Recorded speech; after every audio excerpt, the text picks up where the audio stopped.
Welcome to Love and Money Secrets TV. I'm your host, Dame Lillian Walker, and today with us we have an incredible story of body and mind transformation. It's a true story of alchemy, and we have Jason Pabon the second, and I'm not sure that I'm pronouncing his last name correctly. So Jason, without further ado, would you please clarify the pronunciation of your last name? Can you hear me okay, Jason? Jason, it seems like your screen is frozen. Can you hear me? Oh, now we can hear you. Fantastic. Yeah, so my name is Jason Pabon the second. So officially it's Pabon, but I go by Pabon. Pabon. Okay, so I wasn't too far off. Yeah. Well, I'm so excited and so happy to have you on the show today. As a fellow Dr. Joe student, I am always riveted to hear the stories of fellow Dr. Joe advanced students and what brought them to his work and so forth. So without further ado, before we jump into that specifically though, for our listeners and our viewers to kind of get to know you better and maybe relate to you better, tell us, where were you born?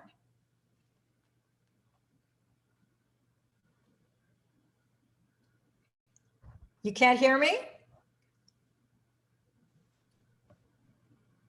I see your lips are moving, but I don't hear you. Yeah, I don't know. I saw your lips were moving too, and I couldn't hear you either. Oh, maybe we have a narrow bandwidth, which we shouldn't because I've upgraded my internet kind of top of tier.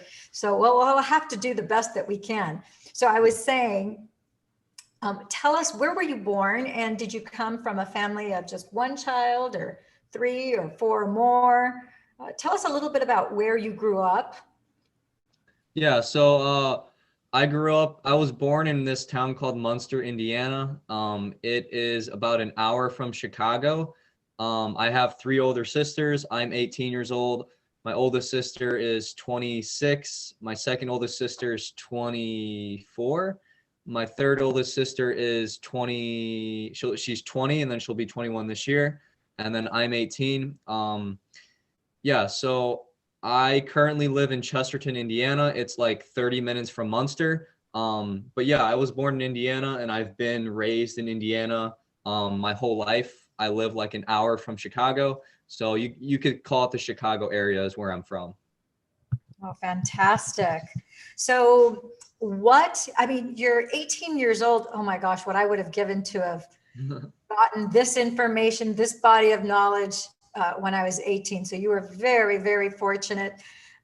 You know, I don't know what your story is, but you're very fortunate that at 18 years of age, you're able to have access to this information. So tell us a little bit about what your high school years were like and what were the events that led you to find Dr. Joe. How did that all come about? Yeah, so my awakening began my junior year of high school. I used to have really bad anxiety, social anxiety, depression. And I would say my first 2 years of high school, I didn't really know who I was. My freshman, sophomore year, I didn't talk to anybody. I was a really quiet kid. I didn't know who I was. And I was entering my junior year of high school, and I just couldn't go to school anymore. I'd get so anxious, so socially anxious. I couldn't talk to people. When the teacher would call on me, I literally would like freeze like a deer in the headlights, and like my body would freeze and I'd shake. And I didn't know what was happening to me. I didn't know it was this thing called anxiety. And so I ended up telling my mom after going to like the first 2 years of my 11th grade year, Mom, I can't go to school anymore. I have too much anxiety. I don't know what's going on. And she didn't know what to do either. So she took me to the doctor and they gave me anxiety and depression medicine. I ended up not going to school for about 3 to 4 weeks, I think. And it was during that period where I didn't go to school where I really found myself. I found, can you hear me? Yeah. Okay. I found meditation. I was listening to like these motivational tapes by like Eric Thomas, Les Brown, Tony Robbins, and I just got really inspired to go back. And so I ended up going back to school. and I started counseling as well. And then somewhere in that period where I didn't go to school, I found Dr. Joe. I was on a podcast, and it was a podcast titled like How to Bring Your Life to the Next Level by Dr. Joe Dispenza. And it was the interview he was on with, I think his name's Tom Ballou, Impact Theory. Yeah, Tom Billio. He's That's his name. And Dr. Joe basically was explaining like the science of anxiety, like it's all programming in the mind, and it just resonated with me so much, and I needed that. And when I listened to the podcast, like I knew that was going to change my life. And so I ended up going to Barnes and Noble, I don't know, a couple weeks later, found Breaking the Habit of Being Yourself on the bottom shelf, read the book, and then over time started the meditations, went back to school. And ever since then, I've followed Dr. Joe's work, read his books, went to one retreat, and it's been life-changing. Wow. So tell me, which retreat did you go to? Which one of the retreats, the 7-day advanced I monasteries? went to Niagara Falls in 2019 in September. Oh my goodness. Yeah. So you did the challenge where you had to rappel down the side of a skyscraper, didn't you? No, for Niagara Falls, the challenge activity was meditation all day. So I think it was like a 5.5 hour meditation we did.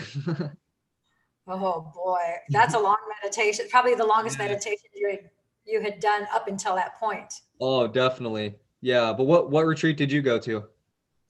The first one I went to was Cancun 2019. Mm-hmm.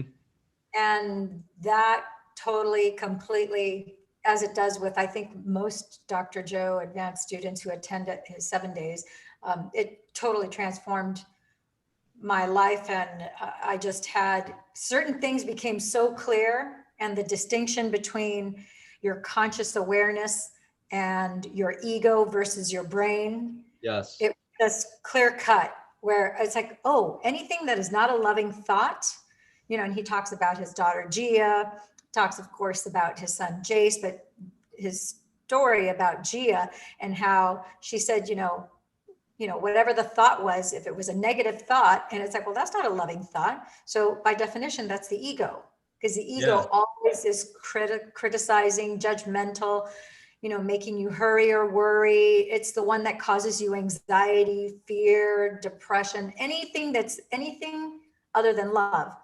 And so it was the way he articulated it and expressed it was so clear. It was like giant bold letters. I said, oh my gosh. So that's all I have to do. Anytime I have a negative thought, boom, hit the pause button. Yeah. So in my mind's eye, I had a pause button.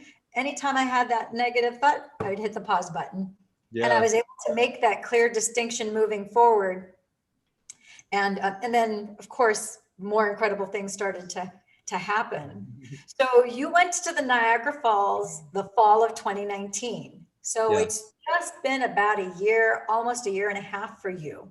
So tell me about, it's a 7-day event. So, you have 1,000 people arriving at this event, and you probably are, in positive expectation after having read Breaking the Habit of Being Yourself. Were you already practicing the meditations on a daily basis or somewhat of a daily basis? Tell us a little bit about what your transition looked like from suffering with all that anxiety and depression to those first days. Yeah. So when I bought Breaking the Habit, it was somewhere in 2018. And that's when I really started to get into Joe's work, was somewhere, I think, in like September to October of 2018 is when I first read the book. I started the meditations around November, I think. And I didn't really do them consistently. It wasn't until like I really had nothing else to rely on and until when I really started taking Dr. Joe's work serious. So yeah, I was doing Breaking the Habit of Being Yourself, the 75-minute meditation. I did that daily because that helped me so much with anxiety. I ended up reading Becoming Supernatural and then You're the Placebo and stuff like that. So yeah, I ended up doing the meditations daily. And then I bought obviously the ticket for the retreat, and I, watched the progressive, did all the meditations that came with the progressive daily. And I just kind of like immersed myself in his work. And yeah, so I did do the meditations daily. And I think that definitely prepared me for the event. because like I was going into that event with like the intention of my life changing, me changing as a person. And like, I'm going all in, like, I'm not having any doubts. Like I'm going.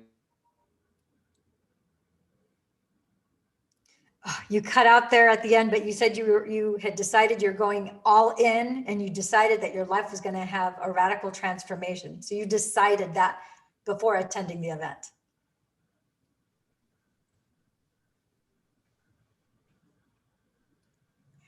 We've got a little, oh, the internet, I think, is freezing on your end. Now you're back moving again. Okay, so you said you were all in when you decided that you were going to the event to change your life. And then what happened? And then I went to the retreat, and I had many experiences there that literally like changed me as a person.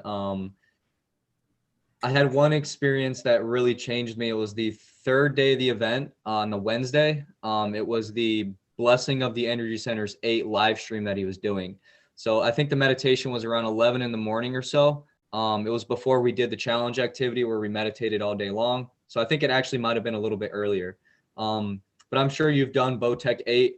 But basically during the meditation, you know, like in the room, there was like 1,650 people in the room. And I don't know how to explain it like in words, but I was just consumed by the divine. Like I was consumed by some energy that literally just consumed me. And during the meditation, like in the beginning, we were just, you know, opening our hearts to life, feeling our hearts. And then once we started blessing the energy centers of the body, I just started feeling all of this energy around me. And it was like I was consumed by something. And like, I don't know how to explain it, but it was just like I felt the energy move up into my heart and then all the way up. And then like during the meditation, my head shot back and I felt the energy move up. And as it moved up, I started like screaming at the top of my lungs. I guess you could call it screaming, but it was like releasing. And it was just like, it's like I didn't know what was happening. Like something was just releasing out of me. And it felt amazing. Like it was pure bliss, pure love the entire time. And then like I just remember like feeling energy around my body and like pulling energy from around my body like into each one of my energy centers, and like feeling the 8th energy center above my head, and like feeling the torus field. And it was just pure love, and I was like crying in tears, and like I was just crying and screaming, and it just was life changing. And when I came back after that experience, like I was not the same person, because like something greater, whatever that was, consumed me. So it sounds like you had a very euphoric feeling as you had the energy move up your energy centers, and that release, who knows how many years were of bottled emotion that you Yeah. had stored in your physical meat suit. Because one of the things, and for people who haven't read Dr. Joe's book, I have it back here. Let's see, that's Becoming Supernatural. In that book, he explains to you, as well as Breaking the Habit of Being Yourself, that thoughts are the language of the mind and feelings are the language of the body. So when us as human beings, when we're navigating throughout the day, there are things that are mini traumas that get lodged emotionally into our physical meat suit, and our mind files it away as a memory. But the actual energy vibration is tacked into your meat suit. And because you don't know, you don't have good, you're not doing meditative practices, you don't have anything to release that energetic recording into your physical body, it stays there and it starts to accumulate. So as a mother, I'm going to speak from my personal experience, because I know that as a mother, you know, I have 3 kids, and when they were little, it was okay for a 2, a 3, a 4-year-old to be in the living room or his room or anywhere for that matter, and for them to, you know, run around and have their little spats or do whatever. And then all of a sudden, if you see a 2, 3, 4-year-old going and shaking their bodies out, you don't think anything of it. But once that kid's about 4 or 5 years old and they're starting to go to pre-kindergarten, puppy K, or kindergarten, you say, hey, John, hey, Patty, hey, Kelly, listen, that's not appropriate behavior. Stop doing that. You just tell them stop doing that, because they're just kind of out, what appears to be out of control. However, if we kind of dissect this down and look at it from a biology standpoint, if you look at Dr. Andrew Huberman of Stanford Research Institute, he is a neuroscientist. He studies not only the brain, but also from the aspect of he has a specialization in ophthalmology as well. And he talks about how there are energies that are stored in the body. And you can, if you observe an animal, any kind of animal, doesn't matter whether it's a dog, whether it's a cat, a bird, a duck, a lion, it doesn't matter. Animals know that if they encounter a situation where the energetic trauma is stored in their body, they know to immediately shake it out, following whatever that event was that caused the fear, the scare, whatever that traumatic, even a mini trauma. So that's why you see dogs on a regular basis, or a cat, you see them shaking out. They'll shake head to toe. And you see them, they might even walk, take a couple steps, stop, shake, and then continue walking. They're releasing the energy from the flesh and bone aspect of their body. They don't keep the memory in their mind. They just shake it out. So now that energy is released, doesn't do them any harm. Now, had I known when, if I'd known this information when back when my kids were 4, 5, 6 years old, I would have told them, don't do this at school. Don't do this out in public. When you're at home, shake all you want. You can go, because kids will be very vocal and physical at the same time. So they're having a vocal release, which is what you had, as well as a physical body release. And so things that made them mad, things that made them sad, things that frightened them, things that annoyed them, frustrated them, they wouldn't have had to be carrying this, just like you and me. We don't need to carry that throughout our lives until all of a sudden now you have, chronic anxiety. Heaven forbid, I can't imagine what it must be like to have a panic attack, but some people are plagued with panic attacks. And that's years of repressed emotional energy that it's layered, one on top of the other, on top of the other. You have all that energy stored in your body and you've never released it. Mm-hmm. So when you do the blessing of the energy centers, you actually had the energy move up, and from the inside out, you were shooken, and then you had the vocal release. Yes, exactly. And I think the big thing with my experience was like the whole opening my 5th energy center. I didn't really have a voice before the event, and I was somebody who, was super closed off and didn't know how to express themselves. And so like exactly what you said, like when you connect and you like are feeling this energy move up, it's got to move up somewhere and it's got to go through here. And if this is closed, it's going to open. So that's exactly what I felt, was like it opening and you're just moving up. And it was exactly what you said, like releasing trauma, releasing those emotions.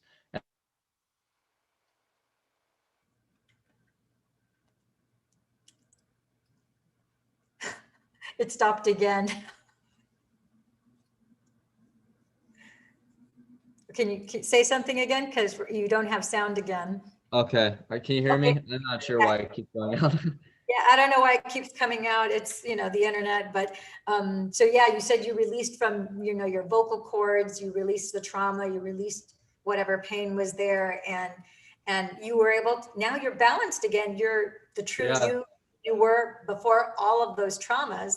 Yeah. And it was literally like I guess you could say a different person, like physiologically, like I wasn't the same person because like that stuff wasn't stored in me anymore. It was gone. So it was like when I came back, I was so free. Like I didn't have anxiety that whole week. I didn't even overthink that whole week. Well, yeah. And see, let's talk about that a little more, because most of the people who are watching this have never been to a Dr. Joe 7-day. And this is not sponsored by Dr. Joe, Dispenza. It's not sponsored by Encephalon, by his book publishers.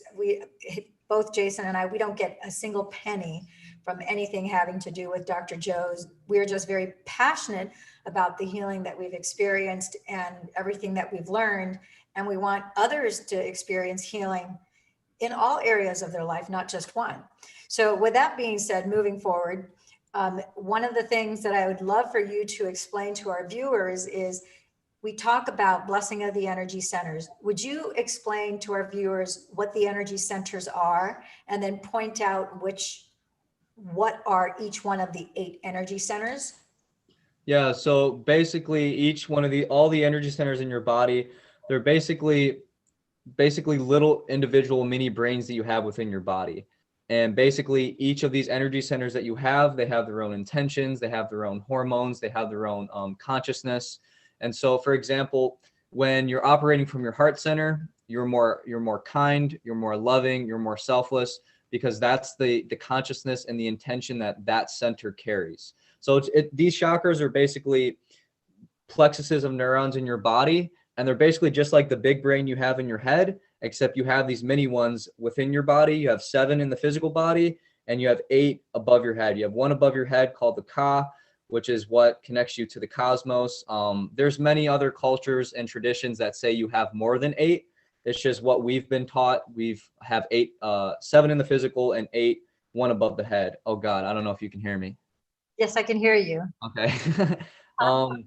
But yeah, that's what they are, plexuses of neurons. And like I said, the heart center, when you're operating from the heart center, you're more kind, you're more loving, and you're more compassionate, because each one of these centers has their own consciousness and intention. So for example, when you're very stressed out and you're selfish and you're operating from your ego, that's from the first 3 energy centers of the body, and most likely operating from the ego, that's most likely having to do with your 3rd center, which has to do with control and trying to control everything in your life. So basically, all human beings are operating from these centers of the body throughout their entire day. I mean, when we're stressed out and we're living in our past, we can't like access these centers that are above, because we're still stuck in our physical bodies, rooted in the first 3 chakras of the body. So that's the purpose of meditation, breath work, is to access these chakras, like 4th, the 5th, the pineal gland, which is the 6th, and then the 7th center, which is the pituitary gland. These centers are kind of like higher frequencies, higher vibrations, and you access those through meditation and releasing past trauma, and that's the whole work is doing that. So yeah, I would say my favorite chakra is probably the 6th center, the pineal gland. I just love it. I have a tattoo. I have the Eye of Horus. So I'm super, super into like the 3rd eye and seeing through the veil and seeing the truth. And definitely after the retreat, I couldn't go to high school. I just could not sit in class and be like, what are we doing here learning all of this bullshit? We're all just soul beings inside of a physical body. Like, what are we doing here? So that 3rd eye is my favorite center, and I definitely would recommend to people watching this, if you are going to open your 3rd eye, to make sure you're balancing all of your other chakras as well, because most likely that's what creates schizophrenia, psychosis, is when people have that awakening, but they're not really grounded in their bodies.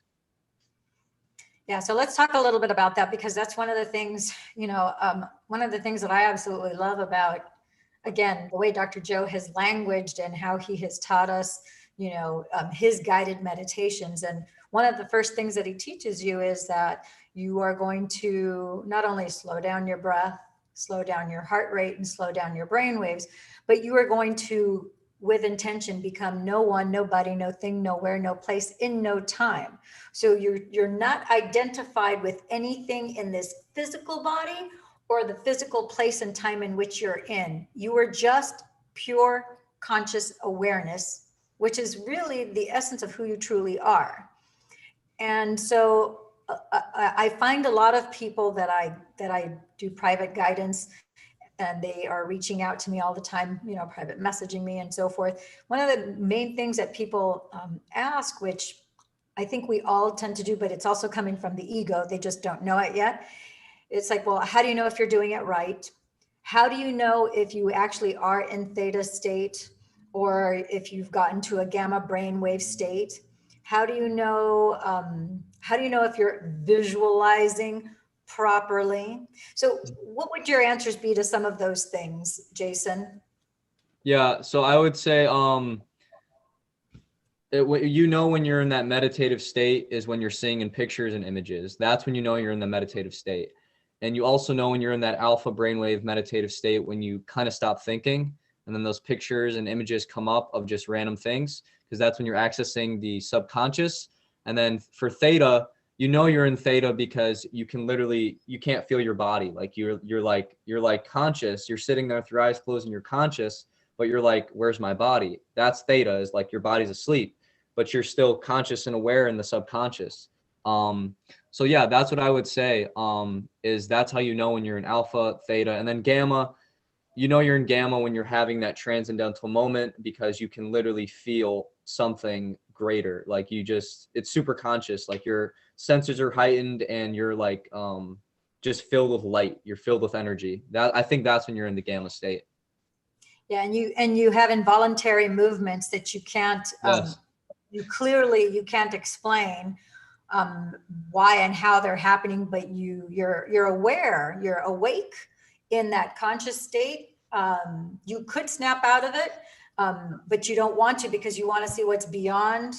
You know, it's part of what we learn, and that I absolutely love. You know, things really multiply quickly because you're doing the meditations and receiving instruction 10, 12, 14 hours a day for each one of the 7 days. And it compounds one day after the next day. Yeah. And you're not going back to doing what you normally do. You're not in your familiar environment. You're not doing your routine habits, getting up at your normal time and going, everything is everything is new.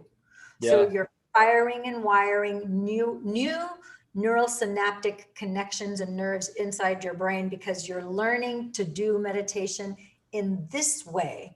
And another thing, he doesn't talk too much about this, but as a neurosomatic practitioner, I know that we are in training not only to Dr. Joe, but to the 1,000 people that are in that room, which is why the energy is so amplified.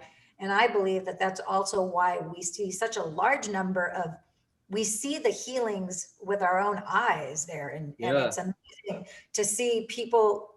It's like there's, you know, that person who was contorted the first 2, 3, 4, 5, sometimes 6 days. And then the next time, all of a sudden you're like, they're standing up straight. They get up out of a wheelchair, or they were blind and now they can see. Whatever their issue is, you're like, oh my gosh, it's insane. Literally is insane. And it's like, it's biblical, just like Joe's, it's biblical proportion. Like this is stuff that like this is related to like Jesus in the Bible stuff. Like Jesus will do healings on people who are blind. I mean, it's like it's the same thing. I know that sounds nuts and crazy, but literally it's the same thing. It's just like doing it in a different way, you know? It's like quantum physics has been around for thousands of years. You know what I mean? It's just like now we're discovering it, and now we're realizing like healing another person and like really moving into that state where that intelligence moves through you and heals people, like that's possible. And it's like that's why I love Joe's work. And I wish that like monasteries like his were like worldwide. Like I feel like that should be a new normal, like that and what the healings do, and just that in and of itself should be monasteries around the world. That should be normal. Yeah, I got to agree with you too. I think this is something that should be accessible, you know, worldwide. He does the best that he can, and there's limitations because as of the recording, as we have this live broadcast, we're still in the pandemic and we still have limitations.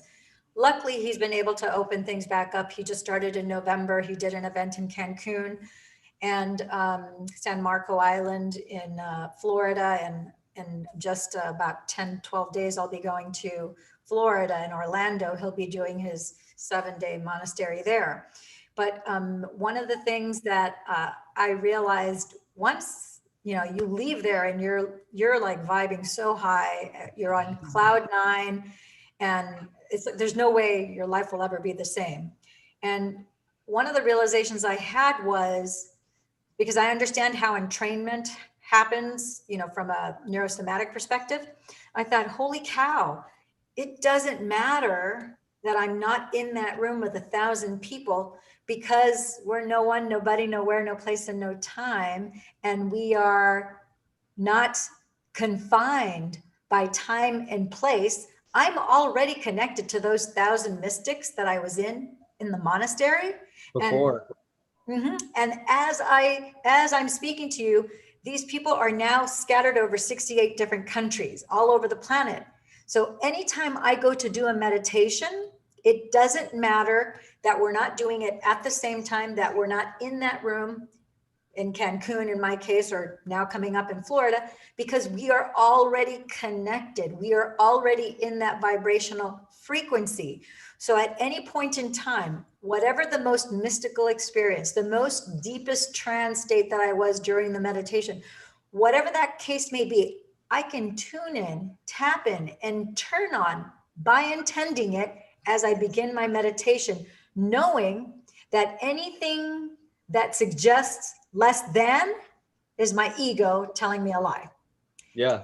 And so knowing that, the amount of not just, the mystical experiences are pretty, like, they're hard to believe. Even having experienced it yourself, it's hard to believe. You're like, wow, I can't believe that really happened to me. And it's a reality as clear as the reality of you and I doing this live broadcast. You remember a lot of detail and you feel like it was a 3D experience, but your eyes were closed and you experienced it clearly in a different dimension. Within you.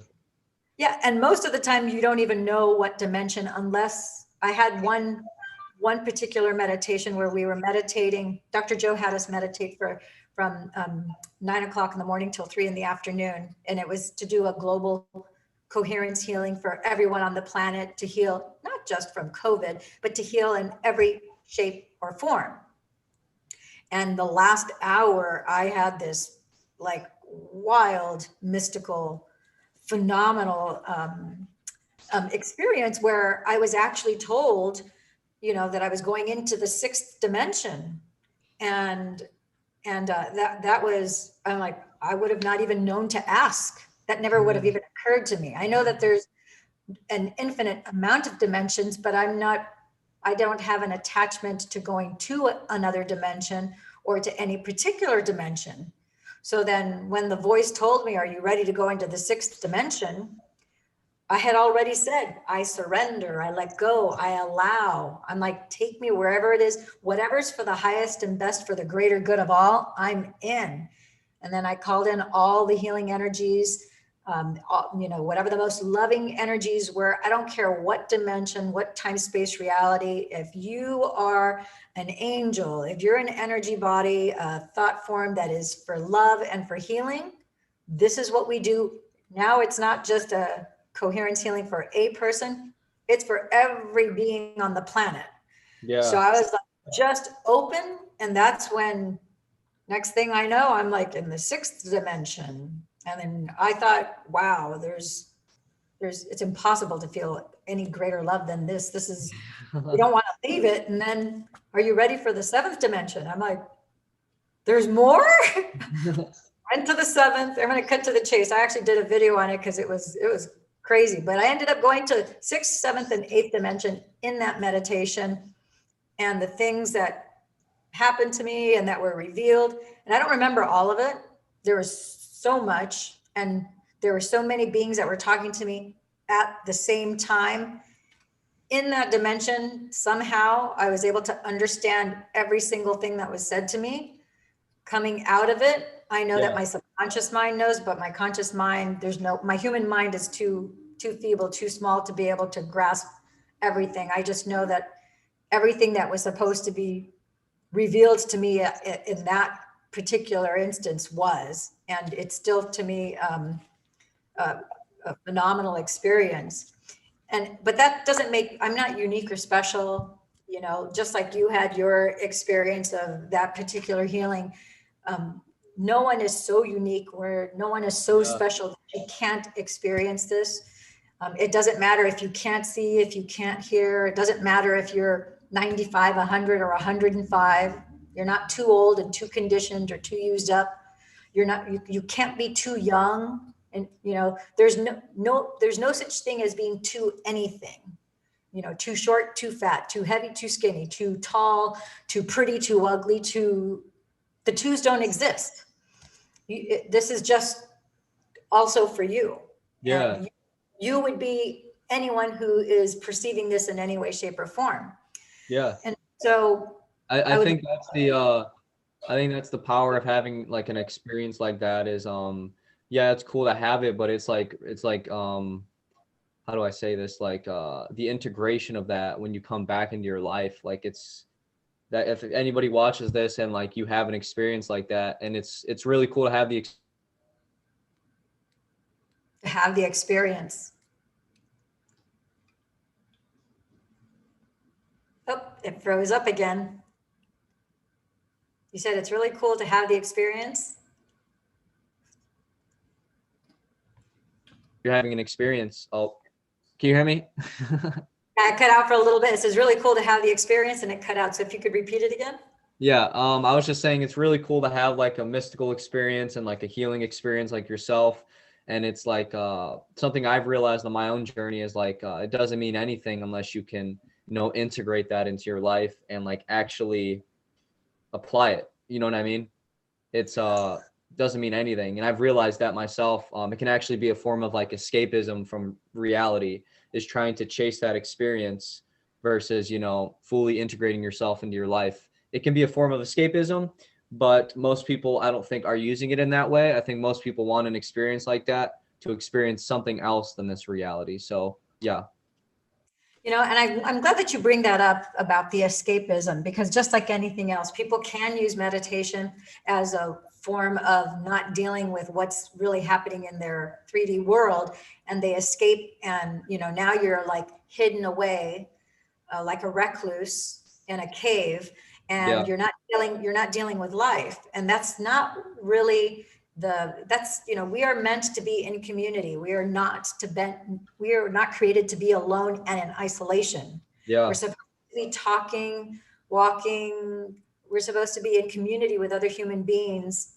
And so I would love for you to share with our viewers, how is it, if you can give us maybe an example of how you've integrated meditation now that you're back. And it's been a while now, about a year and a half since you went to the first 7-day event. How have you been able to integrate it into your normal everyday life? What does your meditative practice look like? When you have something unwanted show up, Yeah. how do you deal with that?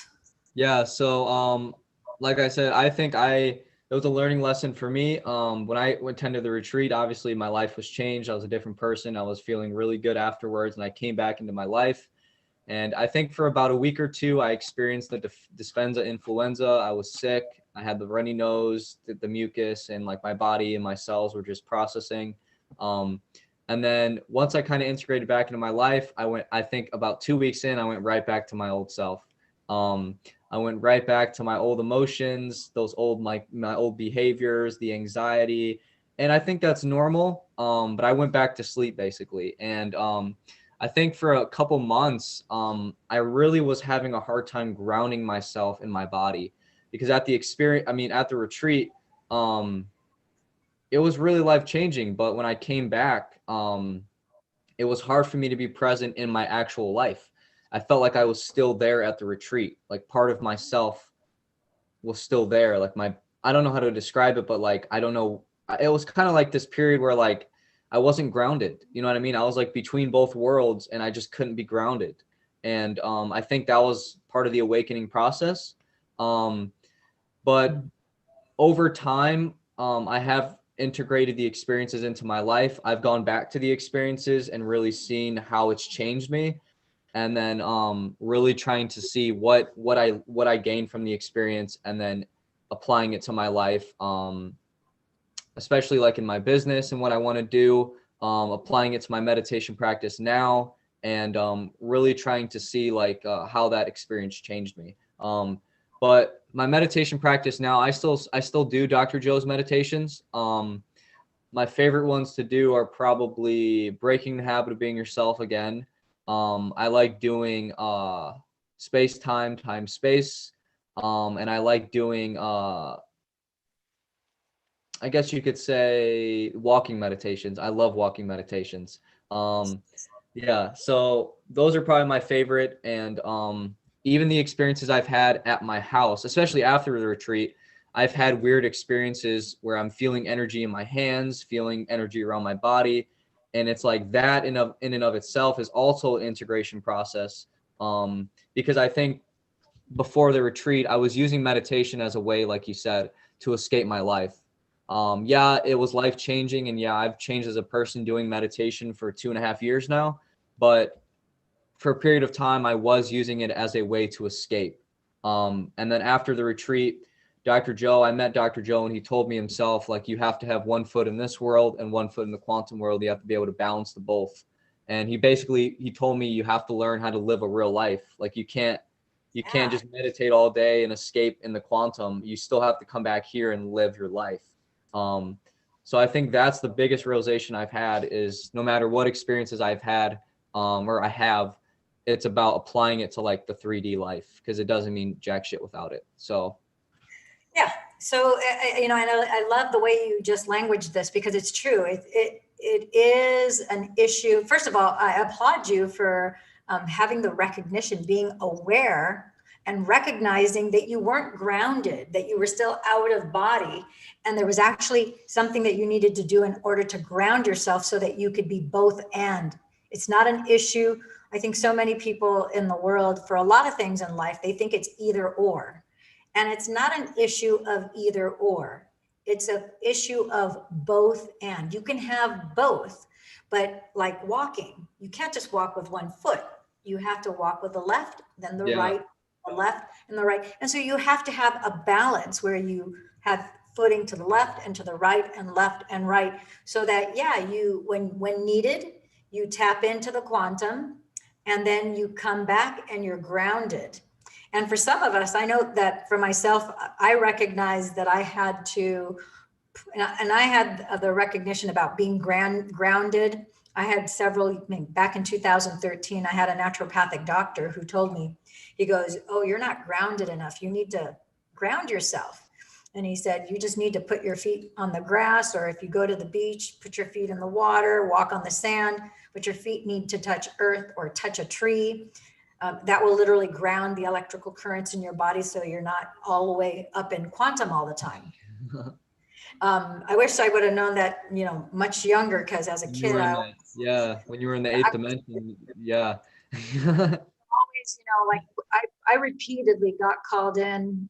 They would call my mother in. It's like, she's daydreaming again. There she goes. She's daydreaming.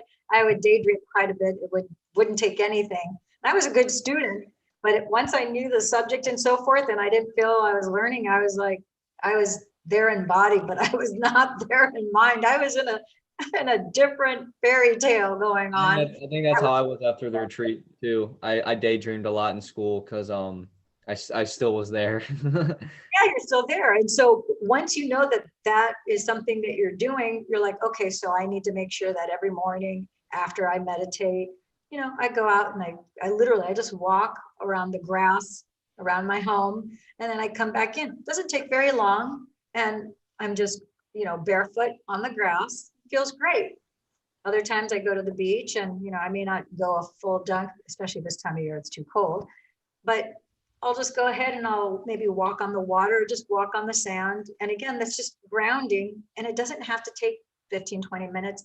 It could just take 5 minutes, 3 minutes. Yeah, definitely. So Yeah, all those things help. yeah, they definitely do. And I think yoga is a good way to ground yourself as well.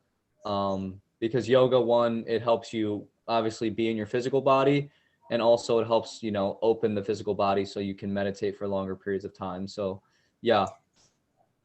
Yeah, I love yoga. I actually took yoga classes for the better part of almost 2.5, 3 years. And my teacher he was actually a general practitioner, happened to be an Indian guy who was a general practitioner here in Huntington Beach, and a phenomenal yoga teacher, incredible, Yeah. his insight. So it is something that helps with keeping your energy centers open. And also, you've heard, I'm sure, some of the greats say that a flexible body is an indicator of a flexible mind.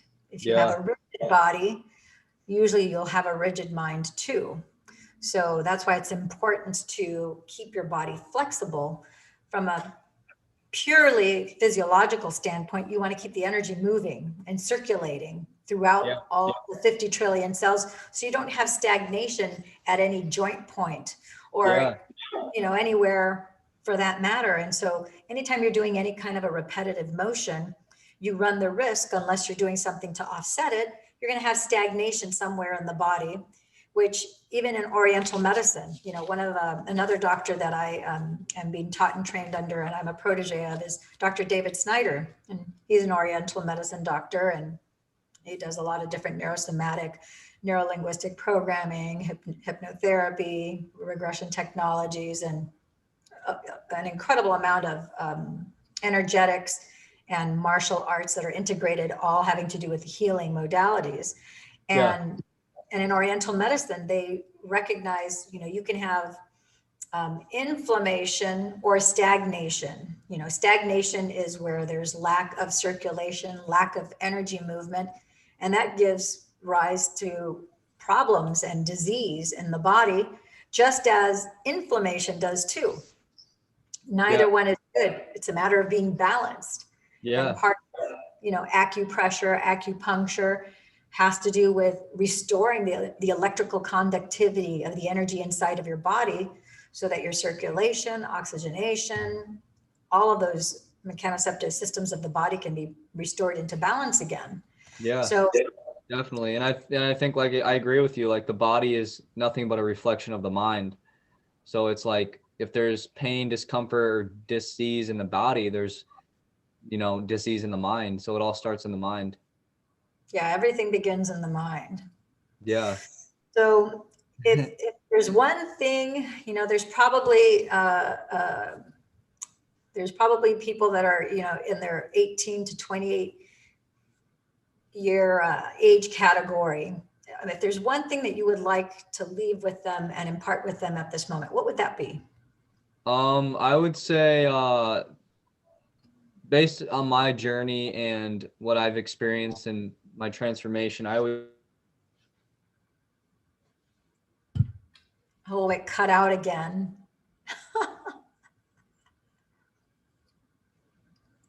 Jason, it stopped again. We can't hear you and you're frozen on the screen. So maybe you can say it over again. I don't know if you actually said it because it froze. Say it again. Okay. I can hear you now. I said the one thing that I would leave those people in my age group would be to accept yourself. Yes, transformation is amazing, and there's many tools out there like self-help to change yourself. But I would say my journey and my greatest truth would say, like, to accept yourself. And that's a journey. That's a journey even in and of itself, is self-acceptance and accepting all parts of yourself, accepting your negative.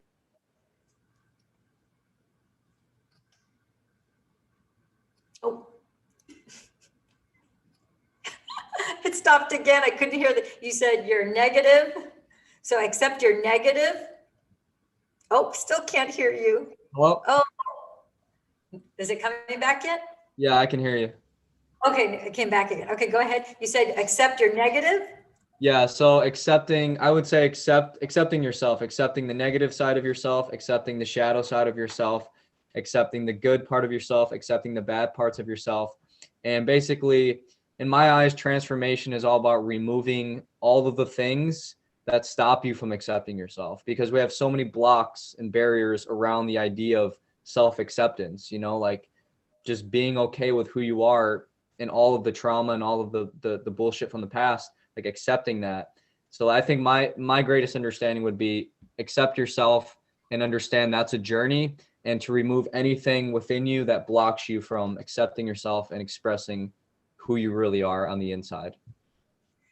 Yeah, I would have to agree with you wholeheartedly and say that, you know what, you know, anyone who is watching this, whether you're viewing it live or whether you're viewing it at, you know, some other point in the future in time, whenever you're watching this, it's at the right time, at the right place, with the right people. And I want you to know that you are worth investing in yourself. And so take the time to learn about this. Start with the Dr. Joe book, Breaking the Habit of Being Yourself.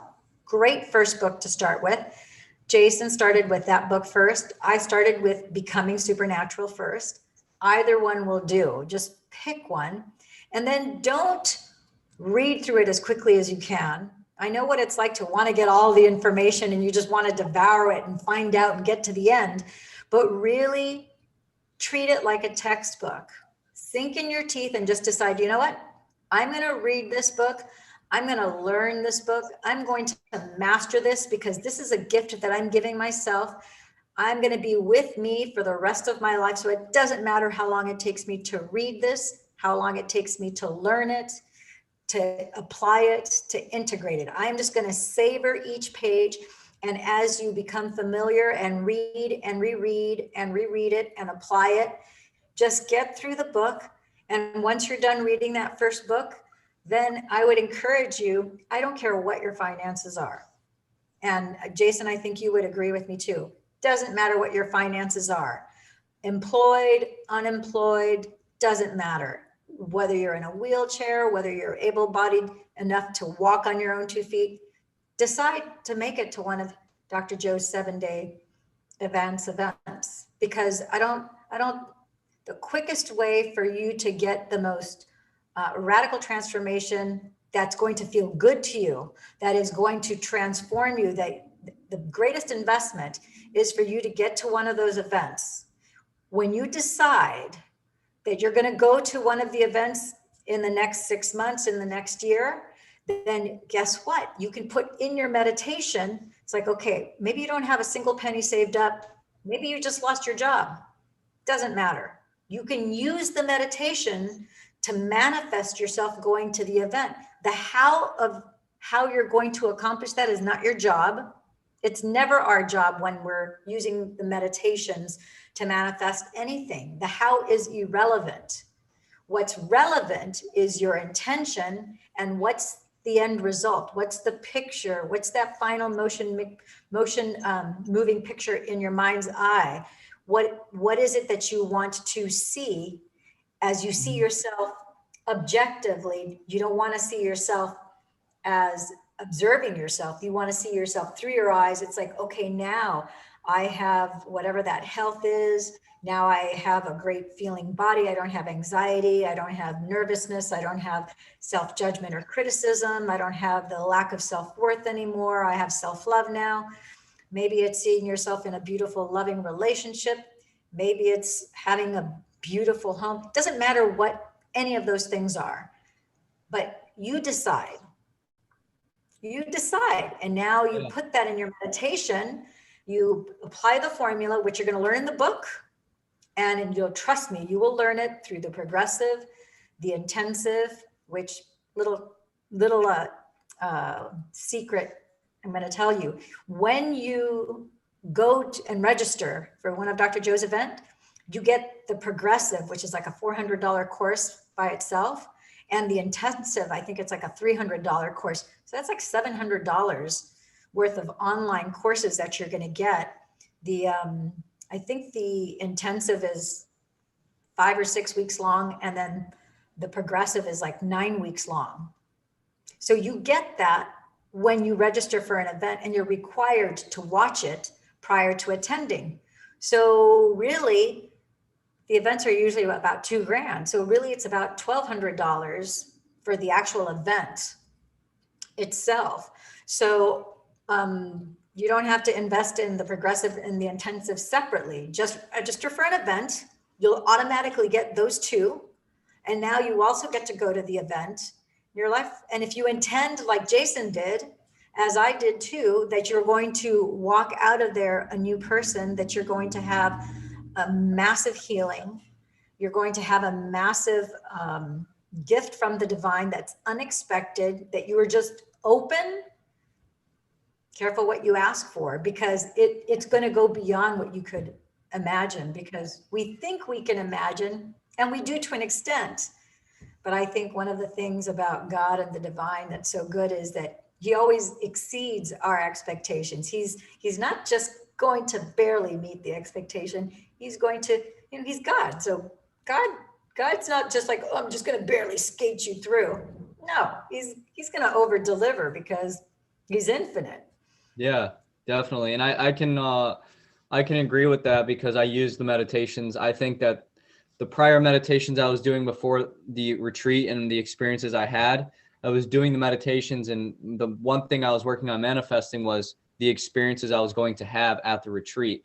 So I would see, you know, my intention was like E for event, and like I saw myself like experiencing what I wanted to experience before it happened. And then once I got to the retreat, it happened in ways that I least expected. And it was like all that emotion, all the elevated emotions I was feeling months prior to the meditations, doing that every single day, like literally was the experiences I had at the retreat. So it does work. Like it does work. And So yeah.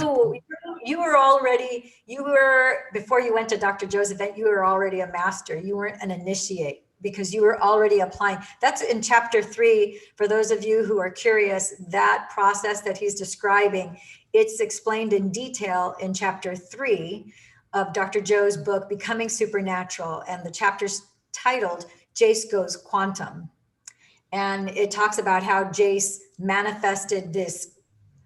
You would think it's impossible to create a job with all the criteria that he had. You're like, no such thing exists. Yeah, he manifested it. And I don't want to spoil it for you. Get the book, read it, check it out. It's an incredible, not only story, but that process works. You know, and I don't want to get into the nitty gritty of that, but It does. you basically you used the principles in the book to get you to the event and to have you experience these phenomenal outcomes.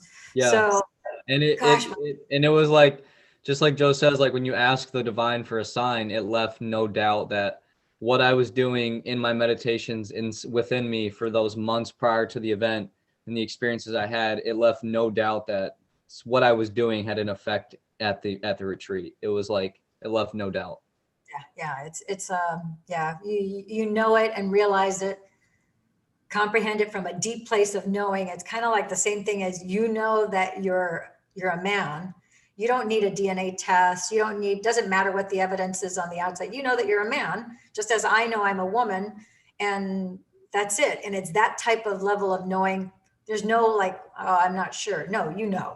Yeah, No, it's annoying. It's like you created it with your mind. yeah. And that's the insane part, is like in the beginning, it starts with just little stuff, little synchronicities as you start doing the work and connecting to source.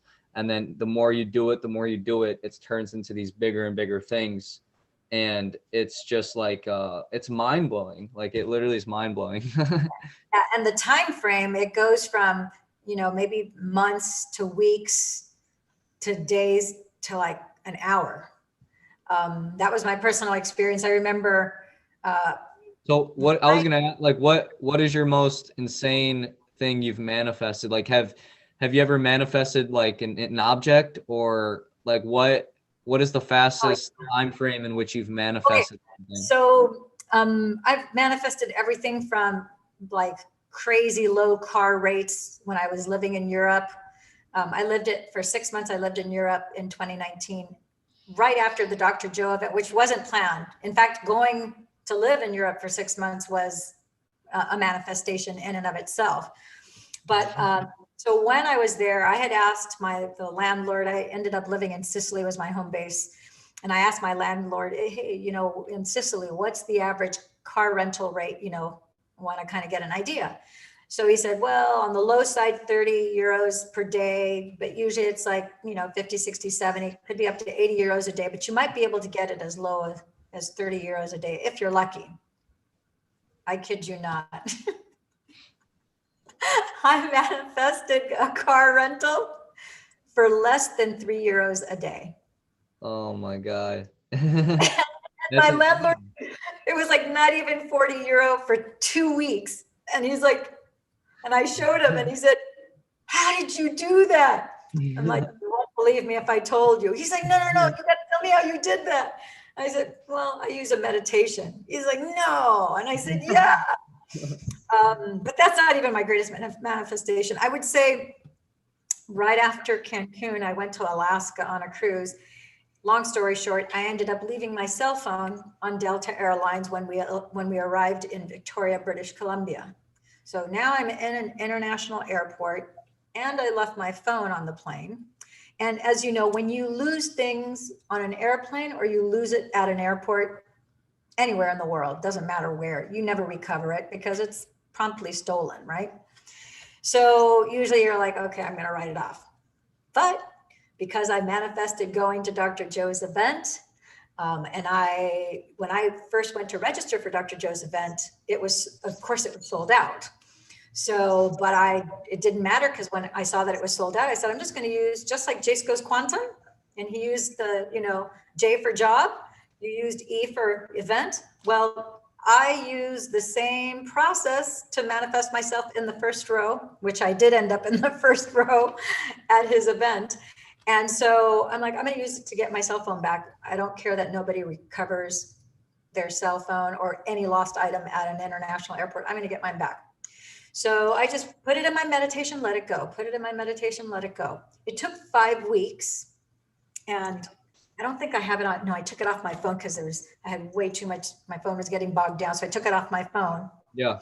Maybe I think I have a manifestation folder, but I ended up writing the date down, because I know Joe talks about making sure you write the date down and what you're manifesting, because no one's going to believe you. Yeah, I think I have the text message from the gal. Yeah, I still have the text message from the gal in Victoria, British Columbia. This is the Delta Airlines representative. So did you end up getting the phone back somehow? Yes, it took me 5 weeks of meditating. And at the 5th week, I was like, gee whiz, it's 5 weeks and I still haven't gotten the phone back. It's like, so when I originally called Delta, they said, oh, you have to go online, put in a report, and then we'll contact you. Well, they never contacted me. So I just kept meditating. And the 5th week, I contacted them. I said, hey, I put in my report. I haven't heard back anything, no phone calls, no text messages, no emails from you guys. Long story short, they said, we'll have somebody call you back. And I thought, keep meditating. So I kept meditating. I really didn't want to buy a replacement phone, because that was my backup phone. I had my primary phone, and then that phone was my backup phone. Long story short, I get a call from Delta Airlines, and the gal told me, Lillian, my name is Maureen. I'm with Delta Airlines in Victoria, British Columbia. I've got your phone. All we need is your FedEx number, and we'll FedEx. I'll personally make sure that I FedEx the phone back to you. Yeah. So here it is. I saved her to my phone. It says, hi, Maureen. I just emailed my FedEx account number. Let me know when you get it. Perfect. I got it. I'll let you know when it has shipped. I ended up doing a video when I received the FedEx package, which I still have to edit that video and put it.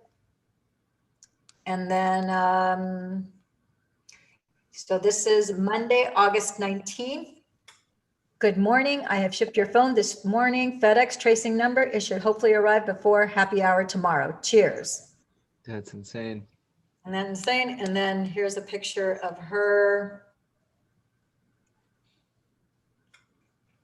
on the plane at Delta. Yeah.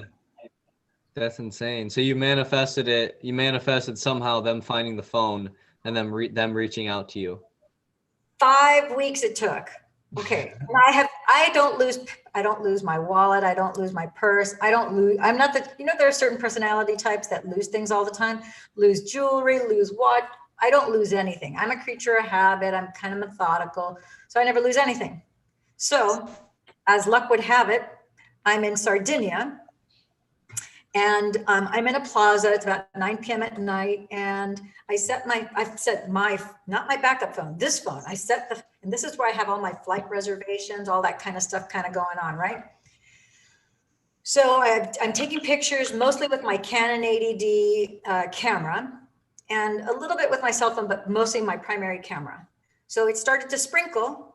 So I said, I better get going. So I put my backpack down, set my phone down. There's nobody in the plaza around me. I noticed a cafe where there was a bunch of men in there drinking beers and having cappuccinos. Didn't pay too much attention to it. Debated whether I should go in and get a cappuccino. And I put my tennis shoes on. I put my windbreaker on, grabbed my backpack. And then when I got into my car, which was right there at the plaza, I noticed, I didn't have my GPS. I didn't have my phone to put in the GPS, my directions to get back to the apartment that I rented in Sardinia. So I said, uh-oh. So I looked back where I was sitting. I could not find my phone anywhere. I'm like, holy cow. So then I'm like, wait a minute, I got to get my phone back. I'm like looking everywhere frantically, and I said, okay, wait a minute. I got to slow down. I got to hit the pause button. I'm not going to freak out. I'm going to slow down my breath, slow down my heart rate, slow down my brain waves. This is an unwanted situation. I need to mold it into the wanted from the unwanted. If I keep on like frenetically going on with this, then I'm going to get what everybody else wants, or what everybody else gets as a result. So I'm like, I hit the pause button and just immediately slow down my breath. So then I saw the men in, I think it was called Jana's Cafe. So I walked over there, and then in Italian, I said, has anybody seen a pink cell phone with glitter on it? Has anybody handed one in here or to the bar? And they said, no, no one has. And they said, did you lose your cell phone? I said, yeah, I was just taking pictures outside, da, da, da. So they said, oh, we'll help you find it. So all 6 or 7 of them, the youngest guy was like 25, the oldest was 60 something. So I had half a dozen men scouring the entire plaza, looking everywhere. And then this guy named Matteo came to me and said, where, try to retrace, my tracks. And I said, no, no, no. It's like, definitely had it with me, yada, yada. He says, do you have Google? I said, yeah. He goes, oh, we can probably track your phone on Google. I said, great idea. So we went on his phone. He put in my phone number, la, da, da. He looked at me and he goes, oh, you didn't misplace your phone. Your phone was stolen. I said, why do you say that? He says, because look, here's your phone. Here we are in the plaza. Somebody has your phone and they're on the opposite side of town. It showed it on Google Maps that whoever had my phone was on the opposite side of that particular town. And I looked at him and I said, oh no. He said to me, no worries, I will get your phone back. Okay, so now I'm going to hit a pause button, because one of the affirmations that I had been telling myself, which I still tell myself to this day, is that men are magical, mystical creatures. That's So true. now it is true. This guy, can you imagine? I had 7 guys that popped up from the comfort of them having a good time, having beers and cafes and cappuccinos, stopped all their, having a good time to come help me. It doesn't take 6 or 7 of them, but I had 6 or 7 of them now scouring the entire place. And now Matteo rises up and says, I will get your phone back. So I didn't do anything other than I did my walking meditation. I kept on going, men are magical, mystical creatures. And in my mind, as I kept myself in that theta state, I said to myself, oh my gosh, like, Matteo, you made the impossible possible. You got my phone. You're a rock star. You're so cool. You did it. You did it. You did it. Matteo, you made the impossible possible. You're a rock star. You did it. You did it. You did it. That's all I kept on seeing in my mind's eye, and how excited I was. I felt it like, oh my gosh, I'm like so thrilled. You did it. You're a rock star. That's all I did for an hour. When he first told me that somebody stole my phone and he said, I will get your phone back, I said, great. He says, do you have a car or did you ride a bike here? And I said, no, I have a rental car right here. So I said, he goes, I'll go with you. I'll take you to the other side of town. I know exactly where this is. So I said, great. I said, you'll do that for me? And he said, absolutely. We jump into the car. We go to the other side of town. When we get to the other side of town, I'm doing the walking meditation even as I'm driving. I kid you not. When we get to the other side of town, he goes, oh, it looked like they were in this store, but it looks like they went across the street. They're now in that apartment building right across the street. We're like, oh, they're in the apartment building? I said, maybe we should call the police, because if they're willing to steal a phone, you don't know what kind of people. I go, I didn't want him to be in harm's way or myself to be in harm's way. And I don't know, I don't know him. He's a stranger. So I don't know if he's a hothead or not, or, I don't want to, put him in a situation where you could instigate something. So I said, maybe we should call the cops and they should escort us going up to whoever's door that is. So he said, good idea. He goes, you know what? The cop station is just 1 block down. So he goes, let's just go over to the cop station and we'll ask them to escort us. So we did. Long story short, while we're putting in that we're talking to the cops and everything, and the cops say, okay, we need to take a report, blah, blah, blah. We get a text message. I can't remember if it was on my phone or his phone right now. I don't remember. But basically they said the phone showed up back in the plaza. And a lady said, I found this phone in a puddle of water. Here, I'm giving it, I'm giving it to you because somebody's going to come looking for it. It says, my husband and I, we were just walking tonight and we saw something shiny and we were like, what is that? And so she handed it in. And they said, if you come now, we'll wait for you. So we're like, oh my gosh. So we go back to the other side of the town. We're back in the plaza, and sure enough, next thing I know, Mateo gives me the phone, puts it in my hand. As soon as he puts it in my hand, I'm like, oh my God, Mateo, you made the impossible possible. You're a rock star. You did it. You did it. You did it. Exactly what I saw in my mind's eye. Exactly what I felt. It wasn't a deja vu. It was like an instant replay that was now just amplified. But it was like, it's insane. It happened almost identical. I mean, I didn't visualize the lady, the water puddle, none of that. The end part was the part that I had visualized. So I thought, and I immediately thought, oh my gosh, that went from 5 weeks to 1 hour. So I said, this is insane. So then Mateo tells me, he put his hands on my shoulder. He's like, listen to me.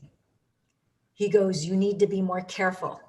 You cannot set your phone down, not even for 2 seconds. If you are anywhere in public, you put your phone at the bottom of your bag. You don't set it next to you. You don't set it on the table. You don't set it anywhere out in public. Always secure your phone, put it deep in your bag. I said, I knew that the universe was using him to tell me that, so I got it loud and clear. So now fast forward 2 days, I'm horseback riding in Sardinia. I take the phone, I put it deep in my backpack. It was a purse backpack. And I put my makeup bag on top of it to secure it. And then I zip the top closed. So then I proceed to go horseback riding. And I'm there with I think there were 7 of us from Ireland and from different parts of the world. So we're riding and riding and riding. And as we weren't just doing, it was like a 4-hour ride. So we're going through all these almond fields and everything. We're going through salinas and all these water bodies. We even rode the horses through the water, which was really cool. It's funny because I had always wanted, in my mind's eye, years ago, I had put, oh, it'd be cool to go horseback riding at the beach. Oh, it would be cool to go horseback riding like through a pond of water where just the horse's legs are through water. Well, it happened there. It wasn't like a strong intention. It was kind of a very mild thing. So anyhow, when we were trotting, instead of just walking, we were like kind of galloping. And so when you're galloping, I don't know if you horseback ride, but you're like doing this kind of a motion, right? Yeah. I guess things move around in your backpack, right? So things are moving around in my backpack. The next thing I hear from a gal behind me from Kelly is, she's like, Lillian, you dropped something out of your backpack. So I said, I did. I'm like, oh no. So I'm like going back, and sure enough, my makeup bag. I thought it was just my makeup bag that I had dropped out of my backpack. And I'm like, that's strange. My backpack, I don't know how it came open because it's never opened before. So I thought that's kind of bizarre that my backpack would open. It was half open where the front flap was down. So needless to say, anything that was on top, which was my makeup bag, fell out. So I said, that's strange. So I'm like, recoup my backpack. She goes, I think that's it. That's the only thing I saw that fell out of your backpack. That wasn't the only thing that fell out of my backpack. So fast forward, now it's nighttime. It's dark by the time because it was a 4-hour ride. We hit not only sunset, but then by the time we got back, it was pitch black. And there was no full moon. There are no city lights in Sardinia. It's not like that. This is all like pure countryside. So we get back and we're like starting to have, I can't remember what beverages they had for us, waiting back at the, at the rec room. And I go to pull out my phone and my phone is missing. And I'm like, so now I start emptying everything out of my backpack purse, I empty everything out. I'm like, oh no, I go, how could this be happening? 24 hours before my phone was stolen, I recouped it. And now this again, the same phone. I knew that the universe was trying to tell me something, because I said, I'd never lose things. I'm like, okay, I understand the 5-week, 5 is the number of change in, if you know anything about Kabbalah, mystic Judaic numerology, number 5 has to do with change and transformation. So 5 weeks to get my phone, which has to do with communication. Then my phone is stolen and I get it back and it's just an hour. So I'm listening to the communication here. Now I'm like, wait a minute. When I got back from the plaza, the first thing I did was, it's like, okay, I'm driving back to my apartment and I'm like, okay, God, I know you're trying to get my attention, something having to do with communication, because 5 weeks to get my phone back. Now this phone was stolen and I got it back within an hour. So I'm excited that the meditation worked. I know how to use the meditations to manifest, to change the unwanted to wanted, even for the wanted to become even something greater wanted. So, and for healing and for all these other things. So I know that that's not the issue. What's going on here? I'm like, and I understand I am paying more attention. So, I'm like, what is going on here? So I remember hearing something about communication and about something having to do with inner vision. And more was going to be revealed at an appointed time. So I said, fine, it's not my job to micromanage or anything. I just know that these are signs. You're trying to tell me something. So I'm allowing whatever to come. So now I have this situation and it's the eve before I'm flying out to go from Sardinia. I'm flying back to Sicily. So I'm like, okay, I got to get that phone back. All my flight arrangements, my boarding pass, everything is there. So I just did the same thing, did the walking meditation. And then, oh gosh, right now I'm blanking on his name. The guy who helped me he was basically the one who led us through the equestrian guide, right? So we end up, was it Manolo? I think it was Manolo. So it took us like an hour and I just did the walking meditation again. I did the same thing. I said, Manolo, oh my gosh, you made the impossible possible. You are a rock star. You did it, you did it, you did it. I just did the exact same thing. And I just kept on having that elevated emotion and just kept on doing the walking meditation. Now I'm in the pitch black with Manolo, a stranger I don't know other than him being a guide.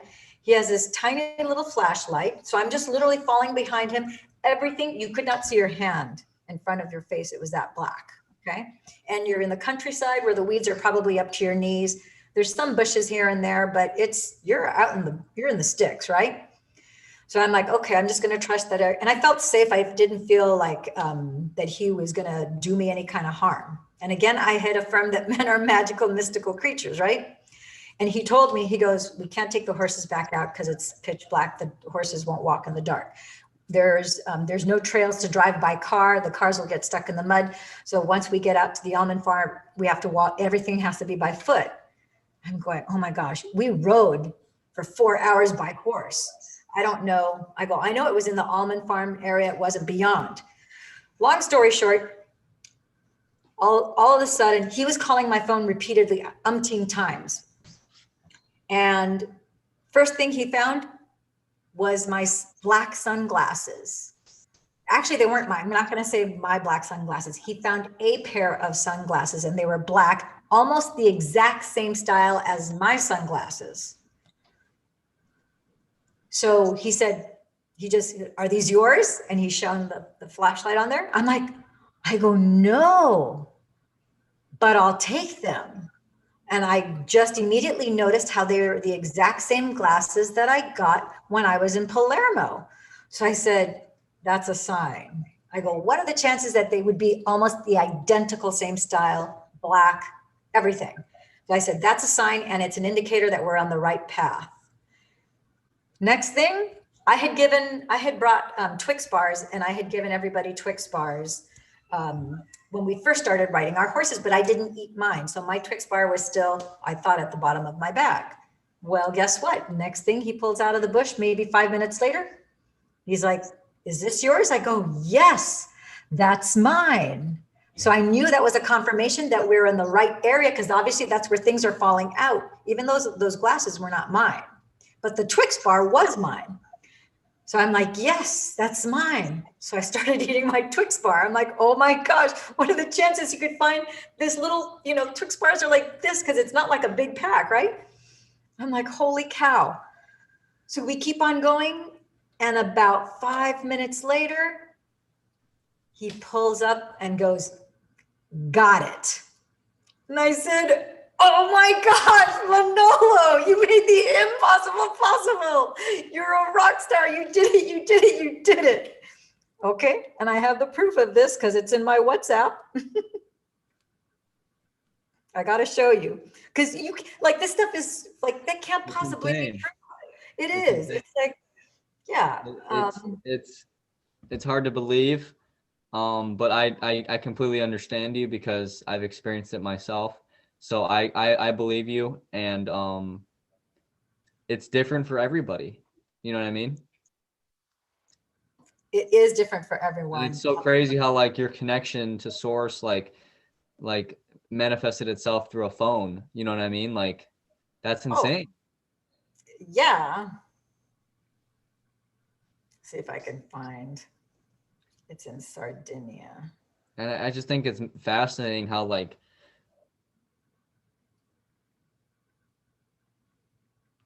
yeah, and then he texted everybody from our group to let them know that I got my cell back, which I thought was really nice.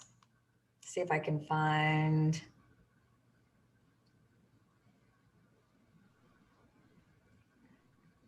If I can find it. I wasn't planning on sharing this. I wonder what's the line between, manifesting things that are a little bit outside of boundary and like, delusion. Like, what's the line between, you losing your phone and trying to manifest it back versus your phone actually being gone and living a delusion that it's going to come back. You know what I mean? It's like, okay, once you understand the quantum physics, so this is it. It's taking me a little bit to find it here, but what I wanted to point out is that we know from physics that, like I'm looking, this microphone, this is particle to particle. This is a cluster of particle forms of energy that are solidified, which is why it's manifested in 3D. So, for example, if I were to, in this case, I had my cell phone, it existed already, but it was it's outside of my field of awareness. It's clearly outside of my reach because it either has been stolen or it has been lost. So my objective is to bring it back into my realm of my experience. So what do I need to do? I need to take the particle form of it not being in my experience as I use my conscious awareness, which was a floodlight, and now I'm going to take it like a laser beam and I'm going to focus it on what I want, which is I want it back here in my realm of awareness in my hand, not outside of my realm of awareness. So now I'm focusing on the end result. The how is not my job. Because with the second time, same thing. Men are magical, mystical creatures. I did nothing but the walking meditation following him. All I did was a walking meditation. He was the one who was searching, looking. I wasn't. I was just doing the walking meditation. So I'm taking the particles and I'm turning them back into waveform energy by putting my focus and attention on it and focusing on the end result of what I want. I'm arranging the waveforms of energy back into the particles again in this realm of my experience, which is why he found the phone and boom, then put it in my hand, because that was the target that I gave quantum. The target was Manolo saying, got it, here you go, and me going, Manolo, you made the impossible possible. You're a rock star. You did it. You did it. You did it. So quantum knew it had to reorganize everything and magnetize the situation to bring that into fruition, which this is the phone that I manifested back. Does that make sense? Yeah, no, I get you. But I think my question was like, what's the difference between that and delusion? Like, cause it's like, I could do that for $1 million. I think this is the part where I confuse, we're not me, Well, but like my thing on manifestation is like, you know, if I sit and meditate all day long and observe me getting $1 million, what's the difference between like that and then like actual reality? Do you know what I mean? but you can do it, because let me tell you, you've asked me about, it's hard for me to say which is like my greatest manifestation. I've got it's easy to show you on my cell phone. Like I showed you a picture of Maureen, the Delta flight attendant, you know, and the phone, and you see the conversation going back to 2019, which is when Definitely. the Yeah. whole thing. I could show you that. I can eventually pull up on WhatsApp the cell phone the second time. And so I have tangible evidence of that. But this right now, where I'm at right now, would you believe it worked for me to go from a 1-bedroom apartment to a 6-bedroom, 4-bath home? And Oh, it took 1 week. It took yeah. 6 days. It took from January 3rd to January 10th. It took 7 days, and I did the exact same thing every day. I didn't even think it was possible, because it really, financially, it seemed out of my reach. My friend, I don't know if you know or have heard or maybe watched the testimonial of Tomas. If you watch the Yes. story of transformation, Tomas, and I just had him on the show. He was actually in Cancun with me. And so I know him from June of 2019. But he manifested $30,000. His mother never gives any of him and his siblings money of any type, sort, any way, shape, or form. And he didn't really care about money. What he wanted to cure was and heal was his knee. He had a bad knee. He's like 28, 27, 28, 29, 30 years old, something like that. And so he really was working on his knee. And then somebody told him, it's like, well, instead of focusing so much on the health, why don't you just forget about that? And since you don't care about money, just pick a figure and just try to do the money thing. Because Dr. Joe had shared with us his friend who had manifested $500,000. And then he showed us the Bank of America, cell phone screen, right? So he's like, okay, I'm going to do $30,000 because why not? I'm just going to pick a random number, 30,000, and it's fine. Well, I can't remember the time frame after he did that. There was a property that his mother had been trying to sell for 5 to 7 years. It finally sold. And when it sold, she decided to give each one of the kids 30 grand. So he got 30 grand. He's like, oh my gosh, I got 30 grand. He's like, wow. He's like, okay, wait a minute. But I already knew that my mom was selling this. Of course, she'd been trying to sell it for 5, 6, 7 years and couldn't sell it. And it finally sold. So that's not completely unexpected, even though I didn't expect to get any money from it. It's not something, it's like not a complete surprise, because he said in his meditation that it would be a surprise, that it would be unexpected. So he said, let me do this again and let me do it. I want to make money in my sleep. I want it to be a complete surprise from a place that I have absolutely no idea about. So he threw that in. So next, his friend shows up and says, hey, I've got a friend who's got a company, you might want to invest in his company. And so since he wasn't too attached to the money, he figured, he's like, met with the friend and he's like, sure, I'll invest. So for the next year, that money that he invested with his friend, he said he made more money in that year than he ever has in his entire life. He could not keep himself from making money over that next year. And he's like, okay, but I know my friend, and my friend, it was still too much of the known. So he kept on affirming that it was going to be unexpected from unknown. And he was going to still make money in his sleep. And he was still making money in his sleep from the investment, that he made. The next thing he gets a letter and a phone call from this company he's never heard of before.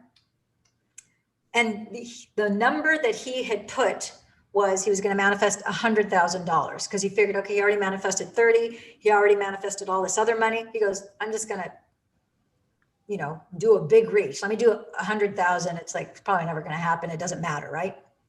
It's just there. So guess what?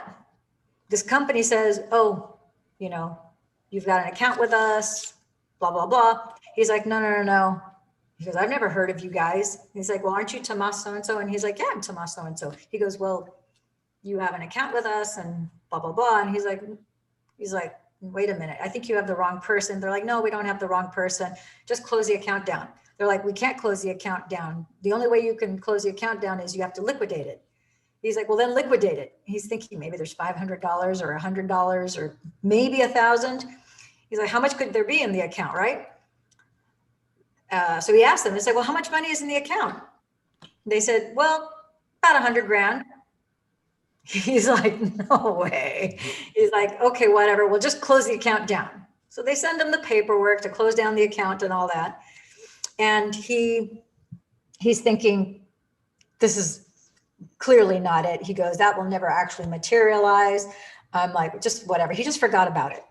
So then they sent him some paperwork. He filled out the paperwork. Boom. Next thing you know, he sees he gets wired the 100 grand in his bank account.